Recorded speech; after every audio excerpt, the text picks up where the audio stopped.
Imagínate esto, estás sentado en un banco de madera, el aire huele a incienso o tal vez a ese ambientador barato que usan en las iglesias pequeñas. El pastor sube al púlpito, te mira a los ojos, o al menos eso sientes, y empieza a hablar del diezmo. Te dice que es tu deber, que ese 10% de lo que ganas no es tuyo, que pertenece a Dios.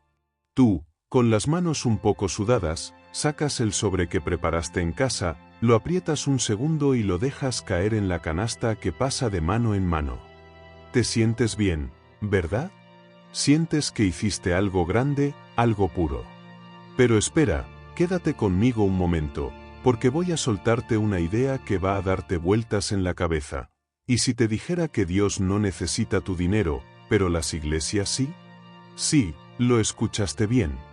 Ese billete arrugado que dejaste en la canasta no está flotando hacia el cielo en una escalera de luz. No, está yendo a parar a cuentas bancarias muy humanas, a manos que lo cuentan, lo guardan y lo gastan aquí abajo, en la tierra. Y no estamos hablando de unos pocos pesos para comprar velas o ayudar a la viejita que limpia el salón. Hablamos de millones, cantidades que te harían parpadear 2 veces si las vieras escritas en un papel. El diezmo, esa práctica que te han dicho que es tan vieja como las arenas del desierto, hoy es un motor que mueve una máquina enorme. Pero, ¿una máquina de qué? ¿De fe o de algo más terrenal? Piensa en cómo te lo venden. Desde que eras pequeño, te han contado la misma historia, dar tu diezmo es una prueba de amor, un puente directo entre tú y lo divino. Te dicen que es un mandato, que está escrito en letras grandes en algún libro sagrado que tal vez ni has leído completo. Y tú, con esa mezcla de confianza y miedo, sigues el guión. Pero, ¿alguna vez te has parado a mirar a tu alrededor? ¿No te parece sospechoso que algo que suena tan humilde, tan sencillo, ahora venga envuelto en discursos que parecen sacados de un curso de ventas? Porque si Dios es todo lo que dicen que es, poderoso, infinito, dueño de las estrellas y los mares, ¿qué va a hacer con tus 100 pesos o tu cheque mensual? Te voy a contar algo que me pasó hace poco. Conocí a una mujer, llamémosla Ana, aunque ese no es su nombre de verdad. Ana es de esas personas que no se pierden un servicio, que canta con el alma y que siempre tiene su sobre listo para el diezmo. Una vez me confesó que lo hacía aunque a veces significara no comprar algo para sus hijos. Es para Dios, me dijo, con los ojos brillantes. Pero un día, por casualidad, vio algo que la dejó helada. El pastor de su iglesia, ese hombre que siempre hablaba de sacrificio, llegó al estacionamiento en un carro nuevo, uno de esos que brillan bajo el sol y que valen más de lo que Ana gana en 2 años. Ella se quedó ahí, con el sobre todavía en la mano, y por primera vez se preguntó, ¿a dónde está yendo mi dinero de verdad? No te culpo si esto te suena incómodo. Es más fácil no pensar en ello, seguir el ritmo, dejar el sobre y volver a casa con la conciencia tranquila. Pero, ¿y si Ana tiene razón? ¿Y si lo que te han dicho toda la vida no es toda la historia?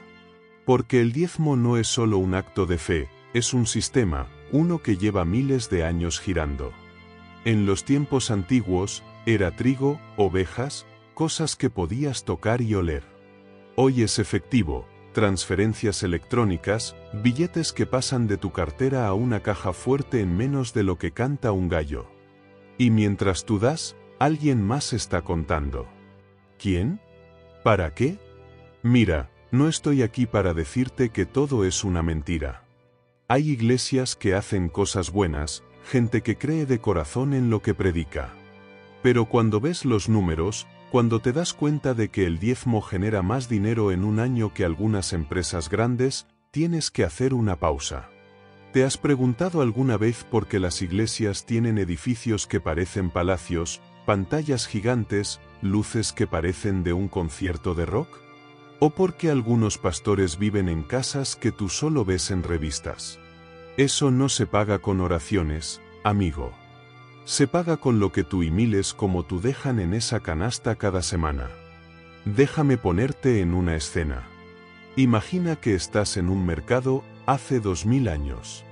Un hombre llega con un saco de grano, lo entrega y se va con la cabeza alta, sabiendo que ayudó a alguien. Ahora salta al presente. Estás en un auditorio lleno, la música sube, las luces bajan, y te piden que des, que confíes, que no hagas preguntas. El grano se convirtió en billetes, y el templo sencillo ahora tiene aire acondicionado y estacionamiento VIP. ¿No te hace ruido esa diferencia? Porque a mí sí. Me hace pensar que tal vez, solo tal vez, lo que empezó como una ofrenda se transformó en algo mucho más grande, algo que no todos quieren que veas. Te invito a que sigas conmigo en esto.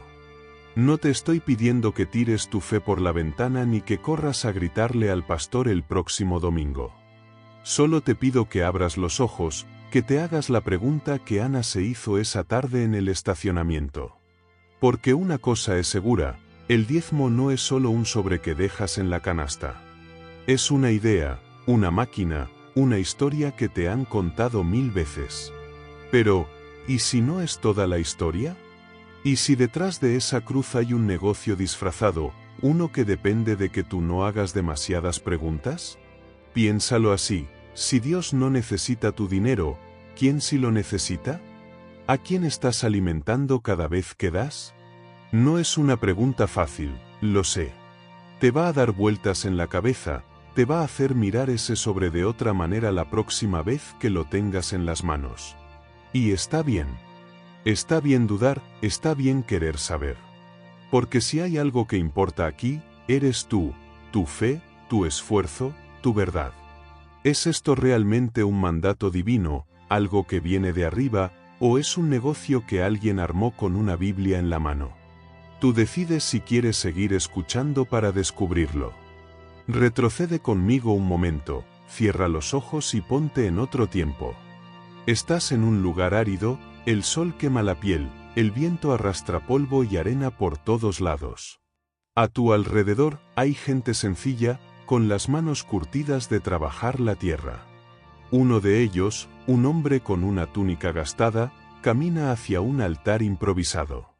Lleva un saco lleno de grano, un par de ovejas flacas que balan sin parar. Lo deja todo ahí, se limpia el sudor de la frente y se va. Eso, amigo, es el diezmo en sus primeros días. No había billetes, ni sobres con tu nombre escrito, ni máquinas que contaran el dinero. Era algo que podías tocar, algo que olía a campo y a esfuerzo. Y tenía un propósito claro, mantener vivos a los que no podían mantenerse solos. ¿Te han hablado de esto alguna vez, verdad? En la iglesia, seguro te mencionaron un versículo, algo como Malaquías 3, versículo 10. Traed el diezmo al alfolí, dice, y habrá comida en mi casa. Suena casi poético, como una promesa directa de lo alto. Y en ese entonces, hace miles de años, tenía sentido. Los levitas, esa tribu encargada de los rituales y los sacrificios, no tenían tierras propias. No podían sembrar, no podían criar ganado como los demás. Así que el pueblo les daba una décima parte de lo que producía, trigo, aceite, vino, lo que fuera. Era como un acuerdo, una forma de decir tú te ocupas de lo sagrado y yo te ayudo a comer. Simple, práctico, humano. Casi te dan ganas de aplaudir lo bien pensado que estaba. Pero ahora abre los ojos y mira dónde estás hoy. Ya no hay camellos ni sacos de grano. El diezmo que tú das no se mide en ovejas, sino en billetes que sacas de tu cartera o en números que tecleas en una app. Y aquí es donde la cosa se pone rara. Si el diezmo empezó como una manera de sostener a unos pocos, una ayuda básica para que los levitas no pasaran hambre, ¿cómo llegamos a este punto? Porque hoy, cuando miras a tu alrededor, no ves solo altares humildes. Ves iglesias que parecen estadios, con pantallas gigantes y aire acondicionado. Ves pastores que no caminan por el desierto, sino que vuelan en jets privados y duermen en mansiones con jardines que parecen sacados de una película. ¿En qué momento el grano se convirtió en oro? Te cuento una historia. Hace un tiempo conocí a un tipo, lo voy a llamar Samuel. Samuel es de esos que se saben la Biblia de memoria, un hombre tranquilo que siempre lleva una sonrisa.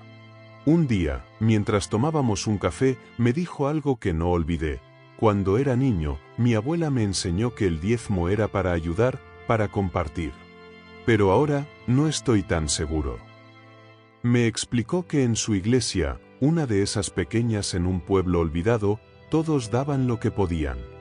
A veces eran 5 pesos, a veces 10.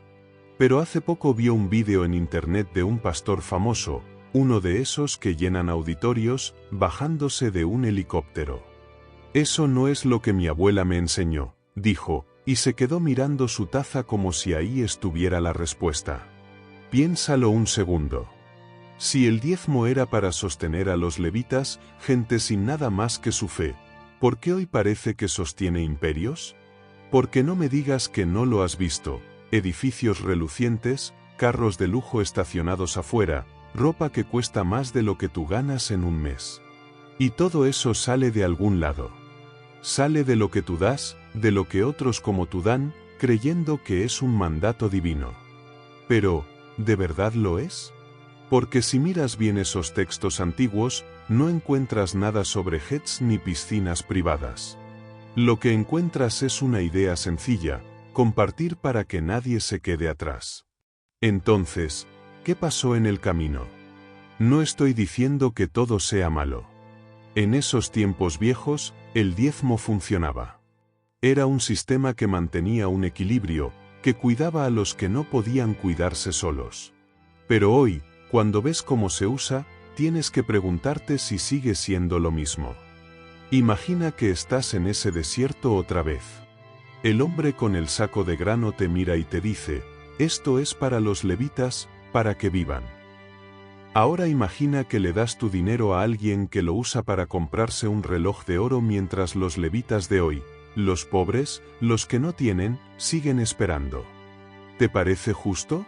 ¿Te suena a lo que te contaron? Aquí va algo que quizás te remueva por dentro. Hay quienes dicen que el diezmo, tal como lo conoces, no es exactamente lo que dice la Biblia. Que esos versículos que te citan cada domingo eran para un tiempo y un lugar específicos, no para siempre. Pero, ¿y si te han hecho creer que es eterno porque conviene? Porque si el diezmo sigue fluyendo, alguien sigue ganando.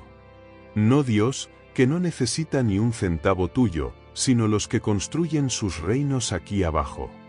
¿No te da curiosidad saber quiénes son? Te dejo con esto. El diezmo empezó como una mano amiga, un gesto de comunidad.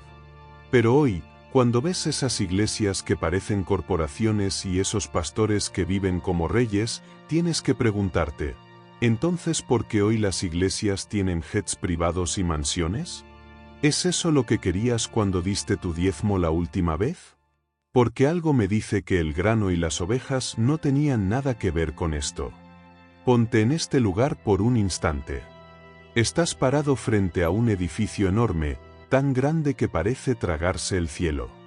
Las puertas son de vidrio reluciente, el estacionamiento está lleno de carros que parecen nuevos, y adentro hay pantallas que podrían estar en un cine. Esto no es un centro comercial, no. Es una iglesia, una de esas que llaman mega iglesias, donde miles de personas como tú entran cada semana. Y cada una de esas personas deja algo detrás, un billete, un cheque, una transferencia. Todo suma, y suma mucho. ¿Sabías que hay lugares como este que juntan millones al año solo con lo que la gente da en nombre de la fe? No son cientos, no son miles. Son millones, con M mayúscula, cantidades que harían que te tiemble la mano si las vieras en tu cuenta bancaria. Ahora, espera un segundo, porque esto no es una exageración. Hay iglesias por ahí que manejan más dinero que empresas grandes, y todo viene de esos sobres que tú y otros llenan con sudor y esperanza. Te dicen que es para algo noble, que tu 10% va a alimentar a los hambrientos, a vestir a los que no tienen nada, a construir un mundo mejor. Y a veces, claro, una parte sí llega ahí. Pero luego te enteras de cosas que no encajan, un pastor que vuela en un avión privado para dar un sermón, otro que vive en una casa con tantas habitaciones que podrías perderte dentro. El dinero ya no va solo a los necesitados, amigo. Va a lujos, a cosas que brillan, a vidas que no se parecen en nada a la tuya. Te voy a contar algo que me contaron a mí. Hace unos meses, una amiga, llamémosla Laura, me llamó por teléfono casi sin aliento. Laura había ido a una de esas iglesias grandes desde niña, siempre con su familia, siempre dando lo que podía. Pero ese día, mientras ayudaba a ordenar unas cosas después del servicio, escuchó una conversación que no debía.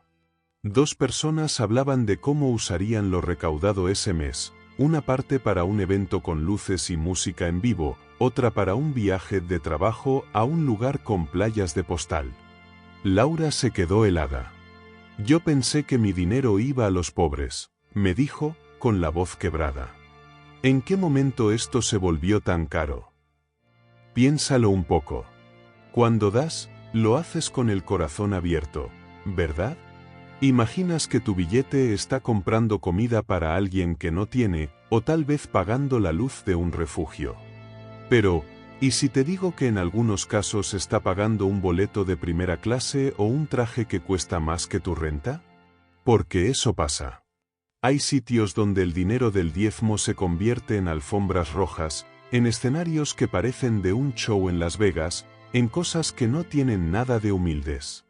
Y mientras tanto, afuera de esas puertas brillantes, sigue habiendo gente pidiendo en la calle, esperando una mano que no siempre llega. No me malinterpretes. No todas las iglesias son así. Hay unas que todavía usan lo que das para hacer el bien, para ayudar de verdad. Pero las que se llevan los titulares, las que llenan estadios, esas son las que te hacen arquear una ceja. Porque cuando juntas millones, no puedes evitar preguntarte cómo se gastan. ¿Cuánto va a los que lo necesitan y cuánto se queda en manos que ya tienen demasiado? Imagina que tienes una balanza enfrente. De un lado, pones lo que das con fe, del otro, lo que ves en las vidas de algunos líderes. ¿Se equilibra? Porque a veces parece que pesa más un lado, y no es el que tú querías. Aquí va una imagen para que te quedes pensando. Hace 2000 años, un hombre caminaba por caminos polvorientos, sin más que una túnica y unas sandalias gastadas. No tenía casa propia, no tenía oro, no tenía nada que brillara. Ese hombre, el que muchos dicen seguir, hablaba de dar a los pobres, de vivir con poco, de compartir lo que tienes. Ahora imagina que ese mismo hombre entra hoy a una de esas mega iglesias. Se para bajo las luces, escucha la música atronadora, ve los carros lujosos en el estacionamiento. ¿Qué crees que diría? ¿Qué pasaría si Jesús viera esto hoy? ¿Daría una palmada en la espalda y diría, bien hecho? ¿O agarraría una mesa y la voltearía como lo hizo con los mercaderes? Esa pregunta te pica, ¿verdad? Porque si lo que te han enseñado es cierto, si la fe es lo primero, entonces todo esto debería parecerse más a ese hombre de las sandalias y menos a un negocio de lujo. Pero cuando ves las cifras, cuando oyes las historias como la de Laura, empiezas a dudar. No es que el dinero sea malo en sí mismo, es lo que se hace con él. Y cuando lo que se hace es construir palacios mientras otros pasan hambre, tienes que parar y mirar dos veces. ¿Es esto lo que querías apoyar cuando diste tu diezmo? Te dejo con esa imagen en la cabeza, un hombre sencillo entrando a un lugar lleno de riqueza, con tu dinero en alguna parte de esa ecuación. ¿Qué sentirías si lo vieras con tus propios ojos? Porque algo me dice que no sería orgullo. Respira hondo y piensa en la última vez que diste tu diezmo. ¿Qué sentiste? Tal vez un calor en el pecho, una mezcla de orgullo y paz, como si hubieras hecho algo importante. O quizás un pellizco en el estómago, una vocecita que te decía, esto me cuesta, pero lo hago por algo más grande. Ahora, detente ahí y pregúntate, ¿por qué sigues dando? No es solo porque te lo piden, ¿verdad? Hay algo más, algo que te empuja desde adentro, que te hace sacar el billete aunque a veces signifique apretarte el cinturón. Y ese algo no es magia ni casualidad. Es un juego que saben jugar muy bien quienes están al frente. Ponte en este momento. Estás sentado en tu iglesia, las luces están bajas, la música sube lento, suave, hasta que llena todo el aire. El pastor empieza a hablar, y de pronto suelta una frase que te golpea: si no das tu diezmo, le estás robando a Dios. ¿Lo has oído antes? Seguro que sí. Esas palabras no son pequeñas, son un martillo que cae directo en tu conciencia. Te hacen sentir que ese dinero en tu bolsillo no es tuyo, que guardarlo es como meter la mano en un lugar sagrado y salir corriendo. De repente, no dar se convierte en un pecado, en una traición. Y tú, que no quieres fallar, que quieres ser bueno, abres la cartera casi sin pensarlo. ¿Te das cuenta de lo que acaba de pasar? Te atraparon con culpa y ni siquiera lo viste venir. Pero no termina ahí.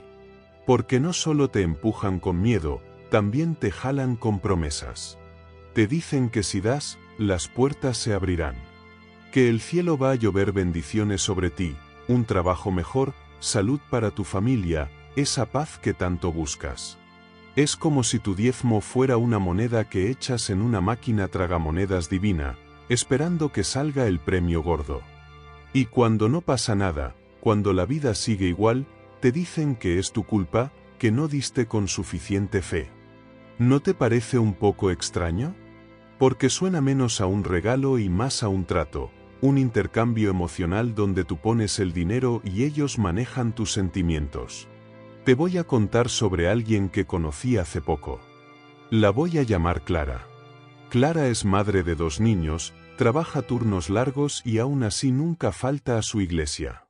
Una noche, mientras charlábamos en su cocina, me confesó algo con los ojos llenos de lágrimas. Yo doy mi diezmo aunque a veces no me queda para la comida, dijo. Me dicen que si no lo hago, estoy maldiciendo a mis hijos, que Dios se va a enojar. Clara vivía con ese peso, con ese miedo que le metieron en la cabeza. Pero lo peor vino después. Un domingo, el pastor habló de cómo su fe lo había bendecido con un viaje caro, mientras ella seguía contando monedas para el autobús. ¿Por qué siento que soy yo la que siempre pierde?, me preguntó. Y yo no supe qué responderle. Ese es el truco, amigo. No es solo espiritual, como te quieren hacer creer. Es un juego con tus emociones, un vaivén entre culpa y esperanza que te mantiene enganchado. Te hacen sentir que si no das, eres menos, que estás fallando en algo grande. Y si das, te venden la idea de que estás comprando un pedacito de cielo. Pero, ¿y si no es así? ¿Y si todo eso que sientes, el miedo, la ilusión, el apuro por dar, no viene de arriba, sino de un guión bien escrito por alguien que sabe cómo apretar tus botones? Imagínate esto por un segundo. Estás en una tienda y un vendedor te dice: si no compras este producto, tu vida va a empeorar. Pero si lo compras, todo va a ser perfecto. ¿Le creerías? Probablemente no, porque huele a trampa. Entonces, ¿por qué cuando te lo dicen desde un púlpito sí lo crees? Porque te lo envuelven en palabras bonitas, en música que te eriza la piel, en un ambiente que te hace bajar la guardia. Y tú, que solo quieres hacer lo correcto, caes redondito. Pero, ¿qué pasaría si te pararas a mirar detrás del telón? Si vieras que esas palabras no son tan puras como parecen. No te estoy diciendo que tu fe sea falsa. Lo que crees, lo que te mueve, eso es tuyo y nadie te lo quita. Pero, ¿y si lo que te piden que hagas con esa fe no es tan puro como crees? Porque cuando te hacen sentir culpable por no dar, o te prometen milagros que nunca llegan, eso no suena a amor divino. Suena a control, a una estrategia que juega con lo que más te importa. Y lo peor es que funciona. Funciona tan bien que sigues dando, aunque a veces duela, aunque a veces no entiendas por qué. Piensa en Clara otra vez. Ella no es tonta, no es débil. Es alguien como tú, alguien que quiere lo mejor, que confía. Pero ese domingo, mientras veía al pastor hablar de su vida cómoda, algo se rompió dentro de ella. Empezó a preguntarse si todo ese miedo que sentía era real o si se lo habían sembrado adrede. ¿Y tú, te lo has preguntado alguna vez? Porque si el diezmo es un acto de fe, no debería sentirse como un yugo en el cuello ni como un boleto de lotería. Debería ser libre, no un trueque donde tú das y alguien más se lleva la ganancia. Entonces, aquí va algo que no te va a soltar fácil. ¿Y si tu fe está siendo manipulada por un guión bien escrito? ¿Y si todo ese peso que cargas, esa mezcla de culpa y promesas, no es más que una manera de mantenerte en línea? No es una idea cómoda, lo sé. Te va a dar vueltas, te va a hacer mirar diferente la próxima vez que te pidan dar. Pero tal vez valga la pena rascar un poco más hondo. Imagínate que estás en tu iglesia favorita un domingo por la mañana. El pastor sube al escenario, la luz lo hace brillar como si fuera una estrella, y empieza a hablar. Te cuenta una historia sobre vivir con poco, sobre cómo la verdadera riqueza está en el alma, no en el bolsillo. Te dice que sigas el ejemplo de los humildes, que des todo lo que puedas porque así es la fe. Tú asientes, te sientes inspirado, y cuando pasa la canasta, dejas tu diezmo con una mezcla de sacrificio y esperanza. Ahora, detente un segundo y piensa, ¿cómo vive ese hombre que te está hablando? Porque mientras tú escuchas esas palabras sobre pobreza y sencillez, hay líderes por ahí que no duermen en un colchón viejo ni caminan bajo la lluvia. Sal de ese banco por un momento y mira a tu alrededor, pero no al edificio, sino a las vidas de algunos de los que están al mando. No todos, claro, pero sí algunos, esos que aparecen en las noticias o en fotos que circulan por internet. Casas gigantes con piscinas que parecen lagos, carros que rugen cuando pasan, ropa que parece sacada de una tienda donde tú no entrarías ni por curiosidad. ¿Te suena? Porque no es un secreto. Hay pastores que predican que des lo que no tienes, mientras ellos se sientan en sillones de cuero y planean sus próximas vacaciones en lugares que tú solo ves en postales. Y todo eso, amigo, no cae del cielo. Sale de algún lado, y ese lado podría ser tu bolsillo. Te voy a contar una historia que me dejó pensando. Conocí a un hombre, lo voy a llamar Miguel.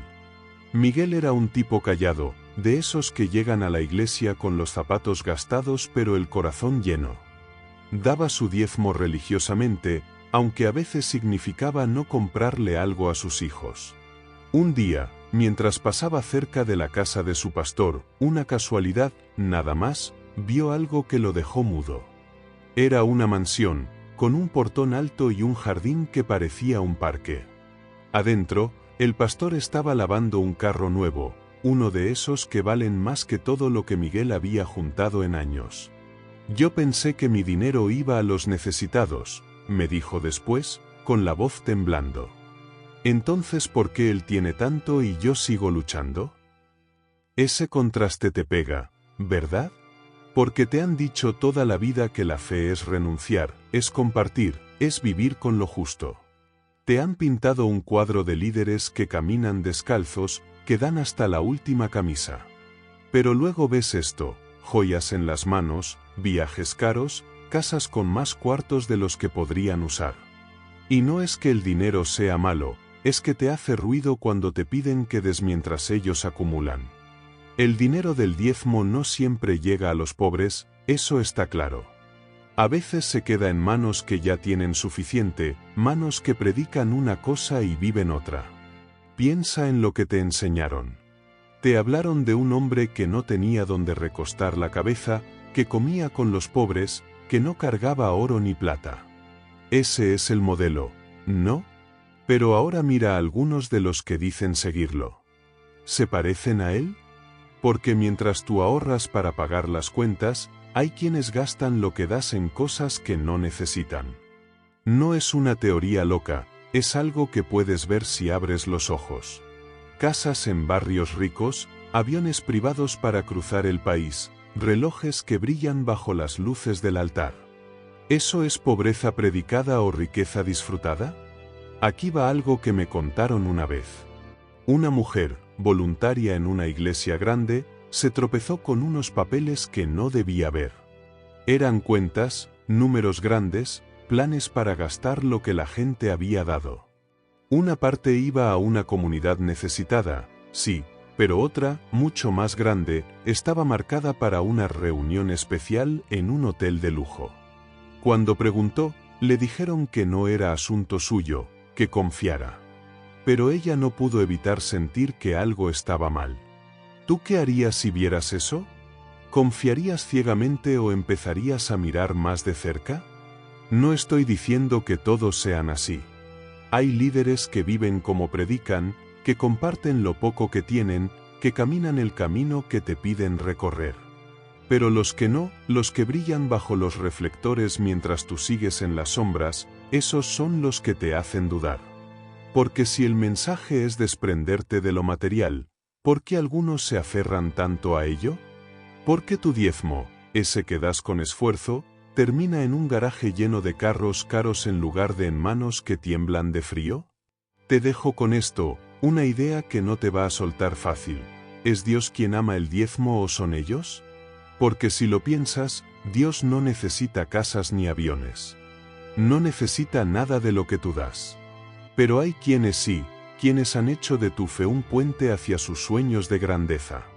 ¿Te parece que eso encaja con lo que te contaron? Porque a mí me suena a otra cosa. Quiero que imagines un lugar diferente por un momento. No una iglesia gigante con luces brillantes ni un estacionamiento lleno de carros caros, sino algo más pequeño, más real. Piensa en una capilla modesta en algún pueblo, con paredes de adobe y un tejado que cruje cuando llueve. Adentro, hay un puñado de personas como tú, sentadas en bancas de madera que chirrían. El pastor, un hombre con la camisa remendada, recoge el diezmo en una caja vieja. Después, lo usa para comprar comida que reparte entre los que no tienen o para arreglar la escuela del barrio. Eso existe, amigo. Hay iglesias que toman lo que das y lo convierten en algo bueno, en ayuda de verdad, un plato caliente, un techo nuevo, una mano que levanta a quien está en el suelo. Y cuando lo piensas, sientes un poco de alivio, ¿no? Te hace querer creer que no todo está perdido. Pero ahora respira hondo y mira el panorama completo. Esas iglesias, las que hacen las cosas bien, las que cuidan a los suyos, son como flores en un campo lleno de piedras. Existen, sí, pero son pocas, demasiadas pocas. La mayoría de las veces, no estás en esa capilla humilde. Estás en sitios más grandes, donde el dinero que das entra en un río que no siempre ves a dónde fluye. Te dicen que confíes, que tu diezmo está haciendo el bien, pero ¿cuántas veces has visto con tus propios ojos a dónde va? Porque mientras hay unas que alimentan a los hambrientos, hay otras que alimentan cuentas bancarias, eventos caros, sueños que no son los tuyos. Y eso te deja con una sensación rara, una mezcla de esperanza y desconfianza que no sabes cómo sacudirte. Te voy a contar algo que me pasó. Hace un tiempo, visité una iglesia pequeña cerca de donde crecí. Era un lugar sencillo, con un grupo de vecinos que se conocían por nombre. Al final del servicio, el pastor sacó una lista. Con lo que dieron esta semana, vamos a comprar mantas para los niños del orfanato. Luego lo vi con mis propios ojos. Esas mantas llegaron, los niños las abrazaron como si fueran tesoros. Fue bonito, de verdad. Me hizo pensar que tal vez no todo estaba torcido. Pero al salir, conocí a una señora, Rosa, que me contó otra cara de la moneda. Ella había ido a una iglesia grande en la ciudad durante años, dando lo que podía. Un día, preguntó qué hacían con el dinero. La respuesta fue una sonrisa y un confía en nosotros. Nunca supo más. Me sentí tonta, me dijo, como si mi fe fuera un cheque en blanco. Esa es la cosa, ¿sabes? Hay excepciones, iglesias que demuestran que el diezmo puede ser algo noble, algo que cambia vidas. Pero son la minoría, un susurro en medio de un ruido mucho más fuerte. Porque cuando miras el mundo entero, ves que la mayoría de las veces no tienes idea de a dónde va lo que das. Te piden que lo sueltes, que no hagas preguntas, que creas que todo está en orden. Pero, ¿y si no está? ¿Y si esas excepciones, esas iglesias buenas, solo sirven para tapar lo que pasa en las sombras? Porque mientras unas compran mantas, otras compran boletos de avión, y tú no tienes manera de saber cuál es cuál. Ponte en los zapatos de Rosa por un segundo. Imagina que das tu dinero, que lo haces con el corazón en la mano, pensando en esas mantas, en esos niños. Pero luego te enteras que podría estar pagando una fiesta en un lugar caro o un traje que nunca tocarías. ¿Cómo te sentirías? ¿Traicionado? ¿Engañado? ¿O simplemente perdido, porque no tienes forma de seguirle la pista a lo que dejaste ir? Porque eso es lo que pasa, das y te quedas ciego. Te venden una historia bonita, pero el final de esa historia no siempre te lo cuentan. No me malinterpretes. Esas iglesias pequeñas, las que ayudan de verdad, me hacen querer aplaudir. Son un recordatorio de que el dinero puede hacer el bien, de que tu fe puede tocar vidas. Pero son tan pocas que casi parecen un accidente, un destello en un sistema mucho más grande. Y ese sistema, amigo, no te deja ver. Te pide que confíes, que cierres los ojos, que no busques más allá de la puerta. Pero, ¿y si esa confianza es el problema? ¿Y si te están pidiendo que no mires porque no te gustaría lo que encontrarías? Aquí va otra historia corta. Un amigo mío, Juan, dio su diezmo durante años en una iglesia que prometía ayudar a los pobres. Un día, por curiosidad, decidió investigar. Encontró que una parte sí llegaba a la caridad, pero otra, mucho más grande, se gastaba en cosas que no podía entender, alquileres caros, equipo nuevo que nadie pedía. Cuando preguntó, le dijeron que era para la obra. Pero Juan no vio ninguna obra, solo vio a los mismos pobres de siempre esperando afuera. Me sentí como un tonto, me dijo. Doy, pero no sé para qué. Eso te hace pensar, ¿no? Porque las excepciones están ahí, brillando como estrellas, pero son pocas y están lejos. El resto del tiempo, tu dinero entra en un agujero negro, y tú te quedas con las manos vacías y una sonrisa que te piden que mantengas. Entonces, aquí va algo que te va a dar vueltas en la cabeza. ¿Y si el sistema entero estuviera diseñado para que nunca sepas a dónde va tu dinero? ¿Y si esas iglesias buenas solo fueran la cara bonita de algo que no quieres ver? Porque si no sabes, no preguntas. Y si no preguntas, todo sigue igual. Ponte en esta situación por un momento. Estás sentado con tus amigos de la iglesia, tomando un café después del servicio. La conversación fluye, todos sonríen, hasta que de pronto se te escapa una pregunta. ¿Alguna vez se han preguntado por qué pedimos tanto diezmo? El aire cambia. Las sonrisas se congelan, los ojos se desvían, y alguien suelta un cuidado con lo que dices. No te gritan, no te echan, pero sientes el peso de esas miradas como si hubieras cruzado una línea invisible. ¿Te ha pasado algo así? Porque cuestionar el diezmo no es como dudar del clima o de qué comer mañana. Es meterte en un terreno peligroso, uno donde tus palabras pueden sonar a traición, a falta de fe, incluso a algo peor, herejía. No es un secreto que pasa. Levanta la mano en un servicio y pregunta a dónde va el dinero, o por qué se insiste tanto en dar, y verás cómo te responden. No siempre es con palabras duras, a veces es un silencio que corta, una ceja levantada, un sermón improvisado sobre la obediencia la próxima semana. Te hacen sentir que dudar es fallar, que pensar demasiado es un pecado disfrazado. Y tú, que solo querías entender, terminas mordiéndote la lengua, guardando tus preguntas en un cajón donde no molesten. ¿Por qué? Porque el costo de cuestionar no es barato, amigo. Te arriesgas a que te miren como el raro, el rebelde, el que no tiene suficiente fe para seguir el camino sin chistar. Te voy a contar una historia que me marcó. Hace un par de años, conocí a una chica, la voy a llamar Sofía. Sofía era de esas personas que siempre están en primera fila, con la Biblia gastada y una sonrisa que no se apagaba. Pero un día, después de meses escuchando sobre el diezmo, se animó a preguntar algo en su grupo de estudio: ¿por qué necesitamos dar tanto si Dios ya tiene todo? No era una acusación, solo curiosidad pura. La respuesta no fue amable.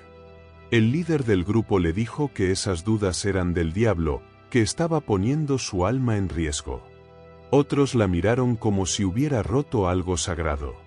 Sofía me lo contó después, con los ojos rojos. No quería ofender a nadie, dijo. Solo quería saber. Desde entonces, dejó de hablar. Siguió yendo, siguió dando, pero algo en ella se apagó. Ese es el juego, ¿sabes? No te obligan a callar con cadenas ni gritos. Lo hacen con algo más fuerte: miedo. Miedo a que te rechacen, a que te juzguen, a que tu fe, esa cosa tan tuya, tan frágil, sea cuestionada por otros. Te hacen sentir que si abres la boca, estás traicionando algo grande, algo que no puedes tocar pero que pesa en tu pecho. Y mientras tú te quedas quieto, el negocio sigue girando. Porque eso es lo que pasa: el miedo mantiene el negocio vivo. Si nadie pregunta, si nadie duda, los sobres siguen llegando, las cuentas se llenan, y todo sigue como siempre. ¿No te parece un poco conveniente? Piensa en cómo te sientes cuando dudas. Quizás estás en casa, solo, mirando el recibo del sueldo y pensando en ese 10% que se va. Una parte de ti quiere saber más, quiere rascar la superficie, pero otra te frena. ¿Y si te equivocas? ¿Y si estás pecando solo por pensar diferente? Esa lucha interna no es casualidad, te la han sembrado con cuidado, con palabras que suenan a verdad pero que te atan. Porque si todos empezaran a cuestionar, si todos levantaran la voz, el sistema temblaría. Pero mientras el miedo te tenga, no hay peligro. Sigues en fila, sigues dando, sigues callado. Aquí va otra historia, esta vez de un hombre que conocí en un viaje. Lo voy a llamar Carlos. Carlos llevaba años en una iglesia donde el diezmo era ley. Una vez, harto de no entender, se acercó al pastor después del servicio. «Solo quiero saber cómo se usa lo que doy», le dijo, con respeto. El pastor sonrió, le dio una palmada en el hombro y respondió: «Confía, hermano. Dios lo ve todo». Pero Carlos no se quedó tranquilo. Insistió una vez más, y esa vez no hubo sonrisa. Le dijeron que su fe estaba débil, que mejor orara por claridad. Cuando me lo contó, se rió con amargura. Quise preguntar más, pero me sentí como un niño regañado. No volví a abrir la boca. ¿Te das cuenta de lo que está en juego? No es solo dinero, es tu voz, tu derecho a entender, tu paz. Te han enseñado que la fe es confiar ciegamente, pero, ¿y si esa confianza te está costando más de lo que crees? Porque mientras te callan con miradas o palabras suaves, alguien sigue contando lo que das, alguien sigue decidiendo por ti. Y tú, que solo querías ser parte de algo bueno, te quedas con las manos vacías y la garganta cerrada. Eso no suena a libertad, amigo. Suena a una jaula pintada de oro. Entonces, déjame soltarte esta idea, una que te va a revolver todo. ¿Y si la verdadera fe no tuviera precio? ¿Y si lo que importa no fuera cuánto das, sino lo que sientes, lo que buscas, lo que eres? Porque si la fe es tan grande como te dicen, no debería necesitar que pagues para probarla. No debería temblar cuando haces preguntas. Pero aquí estás, atrapado entre dudar y callar, mientras otros sacan provecho de tu silencio. ¿Qué harías si te quitaran ese miedo? Aquí estamos, amigo, al final de este camino. Has estado conmigo todo el rato, escuchando, pensando, sintiendo cosas que tal vez no esperabas. Mira hacia atrás por un segundo. El diezmo, esa idea que te han metido en la cabeza desde quién sabe cuándo, empezó como algo diferente, algo que sonaba puro. Imagina a esos hombres y mujeres de hace miles de años, dejando sus ofrendas con las manos sucias de tierra, creyendo que era un regalo para algo más grande que ellos. Era sencillo, casi bonito, como una promesa entre el cielo y la arena. Pero ahora, abre los ojos y mira lo que tienes enfrente. Ese mismo diezmo hoy mueve montañas, sí, pero no de fe. Mueve montañas de billetes, de cuentas bancarias, de sueños que no siempre son los tuyos. El diezmo pudo haber sido divino, pero hoy huele más a dólares que a devoción. ¿No te parece que ese cambio dice algo? Piensa en lo que has sentido mientras hablábamos. Tal vez una chispa de enojo, un nudo en el estómago, o quizás una calma rara al darte cuenta de que no estás solo en tus dudas. Porque esto no es solo sobre dinero, es sobre lo que crees, lo que te han hecho creer. Te han dicho que dar es sagrado, que es tu manera de tocar lo eterno. Pero cuando ves cómo algunos viven gracias a lo que das, cuando te das cuenta de que no siempre sabes a dónde va, esa historia bonita empieza a desarmarse. No es que todo sea mentira, hay pedacitos de verdad ahí, brillando como migajas en el suelo. Pero el resto, lo que no te cuentan, eso es lo que te hace parar y mirar dos veces. Te voy a contar una última historia, una que me llegó hondo. Hace poco hablé con un hombre, lo voy a llamar Antonio. Antonio es alguien como tú, alguien que ha dado su diezmo por años sin fallar. Trabaja duro, tiene una familia, y cada mes aparta ese 10% aunque duela. Un día, sentado en su cocina, me miró fijo y me dijo, yo siempre pensé que mi dinero hacía algo grande. Pero luego vi a mi pastor en un carro que yo nunca podría pagar, y algo se me rompió. Antonio no dejó de creer en Dios, no. Pero dejó de creer en lo que le pedían sin explicarle. Si es para ayudar, que me lo muestren, dijo. Si no, ¿para qué estoy dando? Su voz tenía un eco que no olvidé, un eco que quizás resuena en ti ahora. Ese es el punto, ¿sabes? No es solo sobre lo que das, sino sobre lo que te queda después. Te quedan preguntas, una sensación de que algo no encaja. Porque si el diezmo fuera solo fe, no necesitaría tantas reglas, tantas promesas, tantas cortinas que no te dejan ver detrás. Pero aquí estás, con el corazón un poco más pesado y la cabeza llena de ideas que no se van fácil. Y está bien. Está bien sentir eso, porque significa que estás vivo, que estás pensando, que no te tragas todo sin masticar. El diezmo pudo haber sido un puente hacia algo puro, pero hoy, en demasiados casos, parece un negocio con un letrero santo encima. Imagínate esto por un momento. Estás parado en una encrucijada. A un lado, la fe que te enseñaron, esa que te dice que des sin mirar atrás. Al otro, una verdad que no te sueltan completa, una que huele a billetes y decisiones que no tomas tú. ¿Hacia dónde caminas? Porque no te estoy pidiendo que tires todo lo que crees por la ventana. Lo que te pido es que mires, que huelas el aire, que decidas si lo que te venden sigue siendo lo que quieres comprar. El diezmo pudo haber sido divino una vez, pero hoy, amigo, tienes que admitir que a veces suena más a una caja registradora que a un canto celestial. Aquí va algo que me contaron una vez, y te lo paso a ti. Una mujer, después de años dando su diezmo, decidió seguirle la pista. No fue fácil, tuvo que preguntar, insistir, casi rogar. Al final, encontró que una parte sí ayudaba a otros, pero otra se perdía en cosas que no entendía, reuniones caras, viajes que no explicaban. Me dolió, me dijo, pero más me dolió darme cuenta de que nunca me habrían dicho si no buscaba. Esa mujer no dejó de creer, pero cambió como veía lo que le pedían. ¿Y tú? ¿Qué harías si supieras todo? ¿Seguirías dando si supieras la verdad, si vieras cada paso de ese billete desde tu mano hasta su destino? No te voy a dar la respuesta, porque esa es tuya.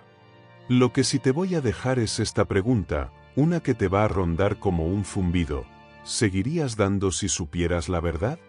Si supieras quién se queda con qué, si supieras que tan lejos llega lo que das, ¿pondrías el mismo billete en la canasta el próximo domingo? Porque la fe es tuya, pero el dinero también. Y decidir qué hacer con ambos es algo que nadie más puede hacer por ti. Tal vez sigas dando, tal vez no. Tal vez quieras saber más, o tal vez prefieras cerrar los ojos. Pero sea lo que sea, esa elección es tuya, y nadie te la puede quitar. Entonces, amigo, llegamos al final, pero no quiero que esto termine sin que hagas algo. Dime en los comentarios, ¿crees que el diezmo es feo negocio?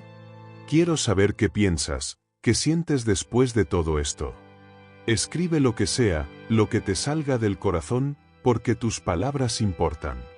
Y si esto te movió, si te dejó con ganas de seguir rascando la superficie, no olvides suscribirte para más verdades incómodas. Porque hay más por decir, más por descubrir, y me encantaría que siguiéramos este viaje juntos.